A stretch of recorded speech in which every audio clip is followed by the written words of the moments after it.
My name is Heather McDermott and I'm a contemporary jeweller based in the beautiful town of Callander, where I have my workshop and boutique on the high street. Come with me as I spend a day in the shop on this gorgeous sunny Saturday. Firstly, I get everything ready, turning on the lights, restocking the cabinets and making sure the displays are just right for the day ahead. I've got a long list of jobs on at the moment, so today I'll be working on a silver bangle and ring that are soon heading off to their new owners. Everything I make is crafted in-house using a variety of metals, but today it's all about silver. I use a variety of techniques throughout my jewellery: filing, soldering and shaping metal. It's always nice working on a selection of different pieces at once throughout the day. This ring is especially fun to make as I solder each little stick in place by hand.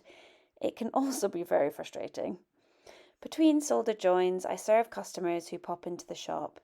It's lovely being back here, surrounded by my work, but by the end of the day, I'm really ready to head home. I love Callander at this time of year. The low light, the golden autumn trees, it's just magical. So be sure to come and visit and come and say hello at the shop. You'll be very, very welcome.